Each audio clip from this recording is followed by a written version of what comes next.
तो लीजिए सुनिए ब्रेम स्टोकर जी का उपन्यास ड्रैकुला। ब्रेम स्टोकर को लोग ड्रैकुला के जन्मदाता के रूप में याद करते हैं। तो आज उनका प्रकाशित उपन्यास, जिसको प्रकाशित हुए 100 वर्ष से भी ऊपर हो चुके हैं, किंतु उसकी लोकप्रियता आज भी है। आज सुनिए इसी उपन्यास ड्रैकुला का प्रथम अध्याय। रोमानी प्रदेशों के पुराने किले अभिशप्त हैं। अनेक खंडरों एवं पुरानी हवेलियों में प्रेतात्माओं के साए तैरते रहते हैं। ऐसी अफवाहें मैंने सुनी थी, किस्से कहानियों में भी पढ़ा था, किंतु मैं इन अफवाहों के प्रति गंभीर न हुआ। मेरे विचार से अफवाहें होती ही इसलिए हैं कि दानिशमंद व्यक्ति उस पर यकीन न करे, पर मैंने किया। मैं लापरवाह बना रहा। वक्त गुजरता गया, किंतु अफवाहों का बाजार ठंडा ना हुआ। तो मेरे मन में हल्की उत्सुकता का अभ्युदय हुआ। उत्सुकता ने जिज्ञासा और फिर जिज्ञासा ने तीव्र इच्छा का रूप लिया। कुछ दिनों तक मैं जाऊं ना जाऊं के हिंडोले पर झूलता रहा और अंततः मैं रोमानिया की ओर रवाना हो गया। ट्रेन द्वारा सफर करते हुए जब मैंने कॉर्पेशियन की पहाड़ियों में प्रवेश किया तो मुझे लगा जैसे मैं किसी अन्य लोक में आ गया। वहां का दृश्य इतना मनोरम था कि एक पल के लिए विस्मय में मुग्ध सा होकर रह गया। यत्र तत्र सर्वत्र हरियाली ही हरियाली। प्रकृति ने सारा सौंदर्य जैसे वहां ही उड़ेल दिया था। लगभग 4:30 बजे मैं विस्त्रेज स्टेशन से चलता हुआ गोल्डन होटल टाउन के गेट तक पहुंचा। होटल क्या था, एक सराय जैसी इमारत थी। निकट ही उस होटल की मालकिन, जो कि लगभग 40 के पेटे में पहुंची, एक भारी शरीर की औरत थी। उस समय वह टहल रही थी। उसका चेहरा दम तोड़ती धूप में दमक रहा था। मुझ पर दृष्टि पड़ते ही उसके होठों पर एक मुस्कान उभरी। उसकी इस मुस्कान को व्यावसायिक मुस्कान का दर्जा भी दिया जा सकता था। वह तेजी से मेरी ओर बढ़ी। अगर मैं भूल नहीं कर रही तो शायद आप मिस्टर जोनाथन आर्थर हैं? वह मेरे निकट पहुंचे हुए स्वागतम स्वर में बोली। जी हाँ, आपका विचार दुरुस्त है, मैंने उसकी मुस्कान का जवाब मुस्कान से देते हुए कहा। मुझे ही जोनाथन आर्थर कहते हैं, मैं लंदन से आया हूँ। सुस्वागतम। अधेड़ औरत के मुंहों पर उभरी मुस्कान गहराई।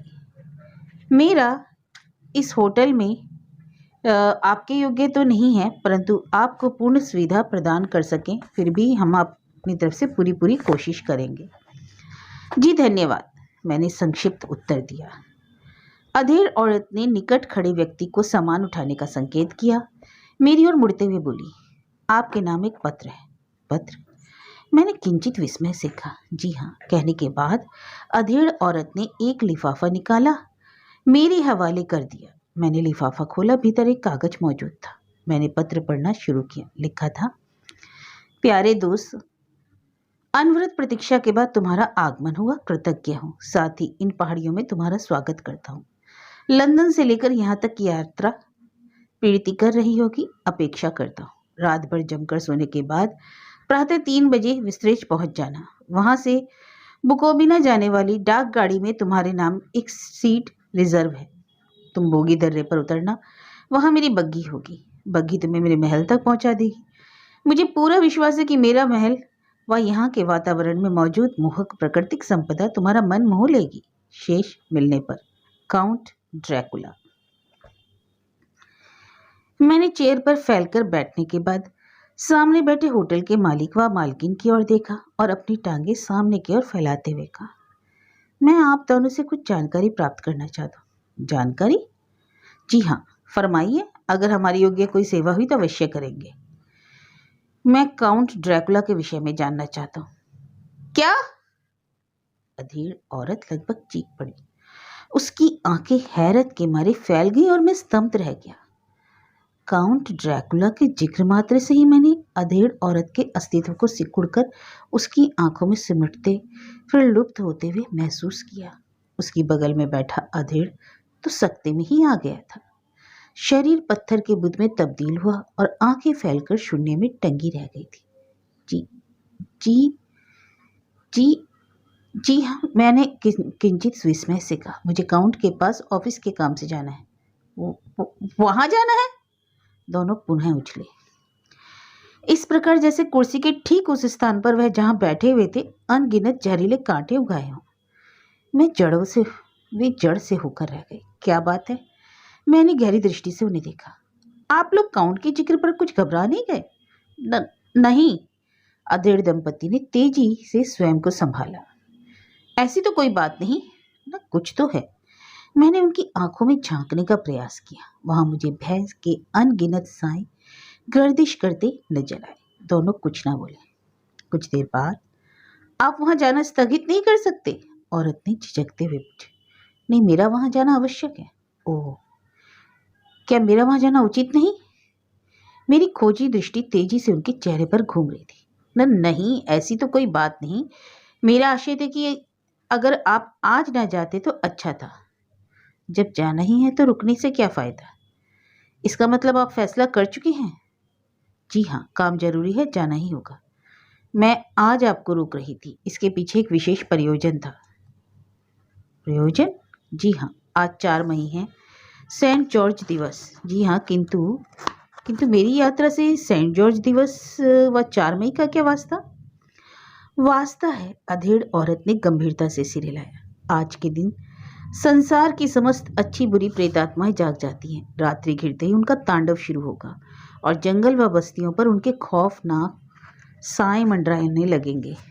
अरे, बस इतनी सी बात? मैं हंसा। इसे इतनी सी बात न समझिए। इस समय आप संसार के सबसे अधिक प्रेतग्रस्त इलाके में मौजूद हैं।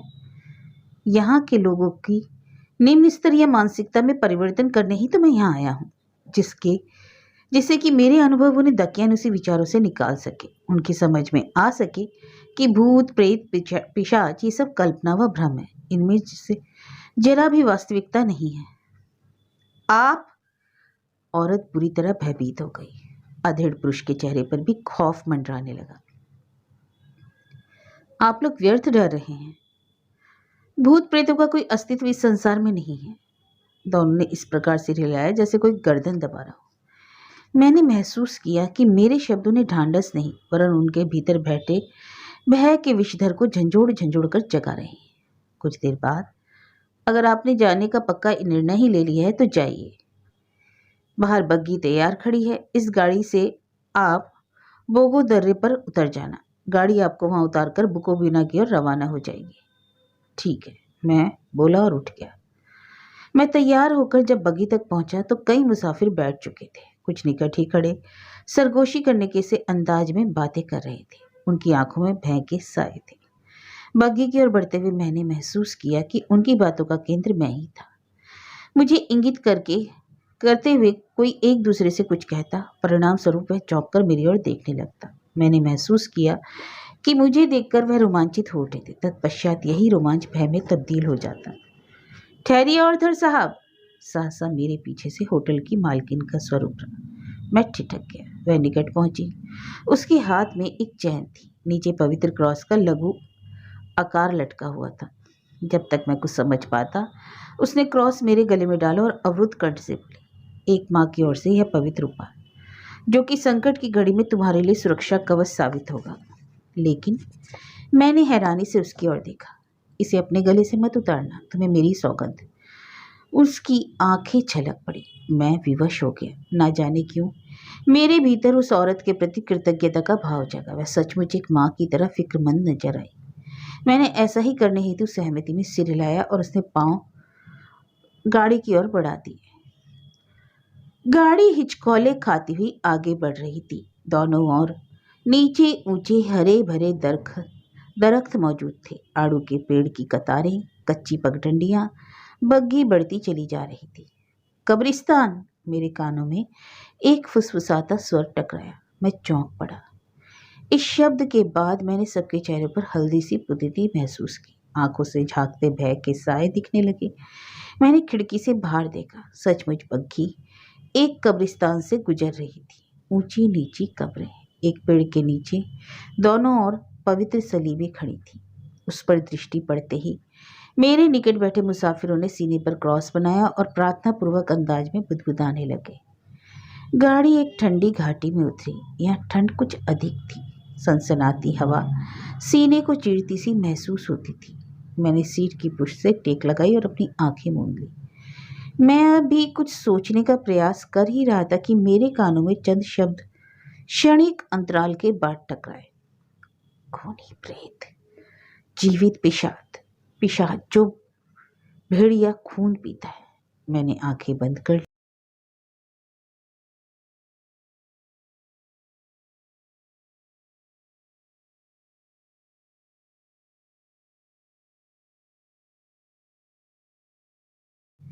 प्रत्युत्तर में मैंने उसे घुरकर देखा। वह सक पकाकर देखने लगा। आंखें बंद किए किए ही मैंने महसूस किया कि ना केवल बग्गी की रफ्तार में तेजी आई है, वरन शरीर को लग रहे हिचकोले भी तेजी से उठ रहे हैं। मैंने आंखें खोली। बग्गी इस वक्त जहां पहुंची थी वो मार्ग उबड़ खाबड़ था। छोटे गहरे गड्ढे बग्गी के पहियों को उछाल देते थे। कोचवान पूरी निर्दयता से घोड़ों पर कोड़े फटकार रहा था। घोड़े मुंह से झाग निकालते हुए हाँफ रहे थे। एक तो छोटे बड़े गड्ढे, दूसरी चढ़ाई घोड़ों को पस्त किए दे रही थी। कोचवान, मैंने घोड़ों को सहानुभूतिपूर्ण दृष्टि से देखते हुए कहा, बेहतर नहीं होगा कि हम बग्गी से उतर जाएं और चढ़ाई समाप्त होते ही पुनः सवार हो जाएं? हरगिज नहीं, कोचवान कोड़े फटकारते हुए सख्त स्वर में बोले। अगर आप लोगों में से किसी ने भी ऐसी भूल की तो वो शायद ही बच सके। क्या? हाँ साहब, यहाँ भेड़ियों को मात करते हुए ऐसे आदमखोर कुत्ते हैं जो जीवित इंसान को भभोड़ डालते हैं, हड्डियां तक नहीं छोड़ते। ओह, मैंने ठंडी सांस ली। तत्पश्चात वहां पुनः उसी पैने सन्नाटे का साम्राज्य हो गया। दूर सुदूर तक फैला जंगल वातावरण को भयावह बनाता पैना सन्नाटा। अंधेरा द्रुत गति से अपने पांव पसारता ही जा रहा था। मैंने वातावरण की भयानकता का एहसास किया तो मुझे अपनी रीढ़ की हड्डी में भय भरी सिरहंसी दौड़ती हुई महसूस हुई। मैं झुरझुरी सी लेकर सीधा हो गया। मैंने अपने सामने बैठे मुसाफिरों के चेहरों की ओर देखा। उनके चेहरों पर भय की अनगिनत परछाइयां तैर रही थी। मैं पुनः बाहर फैली अंधकार की गहरी काली चादर को घूरने लगा। तभी दूर फैले दरख्तों के मध्य रोशनी का तेज चमका हुआ, ठीक जैसे बिजली चमकी। मैं सिहर उठा। अन्य मुसाफिरों को तो कंठ से घुटी घुटी चीख निकल गई। कोचवान ने भयभरी दृष्टि से एक बारगी मेरी ओर देखा। तत्पश्चात घोड़ों पर पिल पड़ा। घोड़े सरपट भागे। यहाँ सड़क कुछ अच्छी थी। तेज तेज और तेज, कृपया करके और तेज हाँको। हाँ हाँ, और तेज। और फिर सभी घोड़ों को और तेज हाँकने का अनुरोध करने लगे। सहसा नीली रोशनी का तेज प्रकाश पुनः कौंधा। यात्री भय से चीख पड़े। साथ ही वे सीने पर क्रॉस बनाते हुए प्रार्थनाएं भी करते जा रहे थे। कोचवान पूरी शक्ति से घोड़ों को भगाने का प्रयास कर रहा था। थोड़ी ही देर में बग्गी एक बस्ती के निकट पहुंची। मैंने महसूस किया कि वहां पहुंचते ही यात्री बुरी तरह सहम गए हैं। मैंने उनकी ओर देखा तो सभी आतंक भरी दृष्टि से एक दूसरे की ओर देखते नजर आए। मेरी ओर देखते हुए वे विचित्र इशारे कर रहे थे। साहब, हम बोरगो दर्रे पहुंच चुके हैं। ओह, मैं झटके से सीधा हुआ। मैंने अटैची संभाली। साहब, आपकी बग्गी नहीं आई? क्यों ना हम सबके साथ आप बुकोबिना चलें, सुबह आ जाइएगा। कोचवान बोला, जंगली रास्ते के इस तीखे वातावरण में अकेले रुकना ठीक नहीं। समय क्या हुआ है? 11 के आसपास। कोचवान ने लैंप की पीली रोशनी में मेरे चेहरे को यूं आशा भरी दृष्टि से देखा जैसे मैं समय जानने के बाद उसके साथ बुकोबिना चल दूंगा। 11 ही बजे हैं अभी? जी हाँ, आज हम 1 घंटा पहले ही यहाँ पहुँच गए। शेष 12 बजे के आसपास यहाँ पहुँचना हो पाता है। खड़ खड़ खड़ की आवाज से आई एक पथरीले मार्ग पर स्वर उभरा। बग्गी आ गई। मैं बुदबुदाया और मेरा ख्याल दुरुस्त था।